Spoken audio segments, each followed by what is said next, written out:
आरती अंजलि अवस्थी की अपडेट्स सबसे पहले पाने के लिए आप हमारे सस्पेंस चैनल को सब्सक्राइब कर लीजिए। आज की स्टोरी बहुत दिलचस्प है, जहां पर वेद को प्यार हो गया है आरती से और अब वो लड़की कहीं नहीं जाने वाली है, उनकी बीवी बनकर रहेंगे जिसमें होगा बड़ा तमाशा।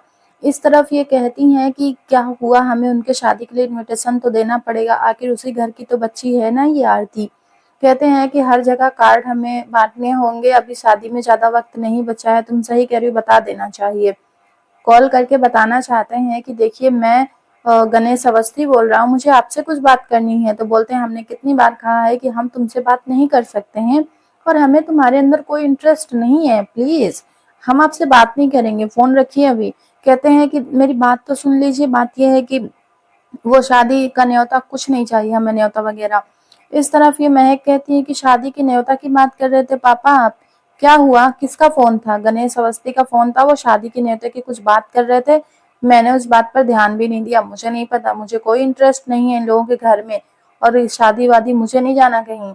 और उसके बाद ये सारे के चले जाते हैं और कहते हैं सारे के सारे लोग चलो क्योंकि हमें डिनर करना है। इस तरफ महक सोचने लगती है शादी, किसकी शादी हो सकती है? फिर याद आता है कि वो आरती हो सकती हैं। इस तरफ ये कहती हैं पता है लड़का बहुत ज़्यादा हैंडसम है, एकदम हीरो के माफिक दिखता है, खूबसूरत है, बहुत अमीर लोग हैं, बहुत अच्छे लोग हैं।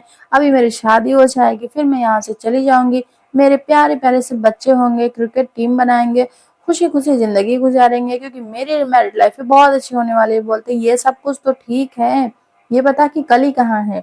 कली अंदर आ जाओ।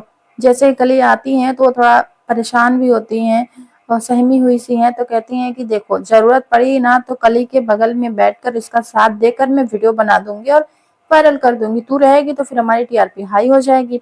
इस तरफ वेद कॉल कर देते हैं और कहती हैं कि अरे मेरे होने वाले पति की कॉल है, पता है एडिटर सर। और उसके बाद ये कहते हैं कि हाँ मैं, कौन मैं? अच्छा आप क्या करती हैं? मैं अपने बारे में क्या बताऊँ? मेरा फिगर बहुत अच्छा है ना एडिटर साहब, मेरा फिगर है ना अच्छा? मेरा फिगर भी बहुत अच्छा है, मैं दिखती भी अच्छी हूँ और दिल्ली यूनिवर्सिटी से मैंने ये भी किया है और मैं एंकरिंग भी करती हूँ और मैं एक जर्नलिस्ट भी हूँ और मेरी माँ है ना वो बहुत अच्छी है लेकिन वो चल फिर नहीं सकती। तो बोलते हैं कि आपको सोना पसंद है या हीरा? डायमंड? देखो देखो मेरे होने वाले पति ना मुझसे पूछ रहे हैं कि मुझे डायमंड पसंद है या फिर गोल्ड पसंद है। कहते हैं कि हाँ दोनों में से कुछ भी चलेगा। तुम्हें पेरिस पसंद है या लंदन? हनीमून के लिए, हनीमून के लिए मुझे पूछ रहे हैं। मैं वहां आऊंगा, फिर मैं तुमसे कुछ बातें करूंगा, प्यार भरी दिल की बातें, और उसके बाद मैं कुछ और बात करूंगा। तुम्हें मैं आई लव यू बोलूंगा तो क्या आई लव यू? देखा देखा मेरे होने वाले पति ना मुझे आई लव यू बोलने की कोशिश कर रहे हैं, वो पहली बार किसी लड़के ने मुझे आई लव यू बोला है।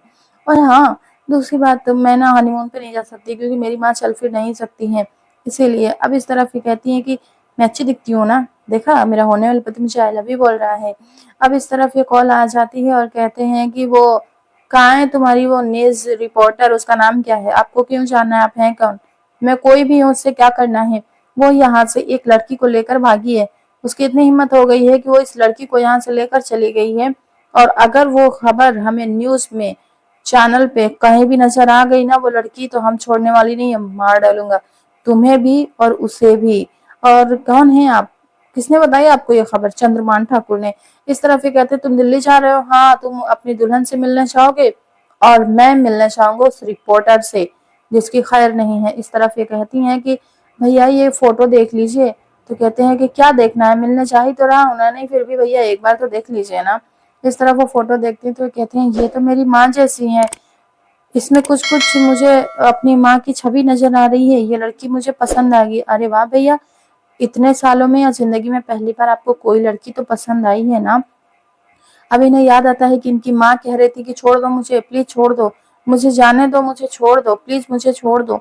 अब वो कहते हैं कि इसमें मेरी माँ की छवि नज़र आ रही है, अब ये लड़की मुझे पसंद आ गई। तब ये जो है इनकी बहन है वो कहती हैं कि लेकिन भैया ये तो किसी और काम के लिए है ना?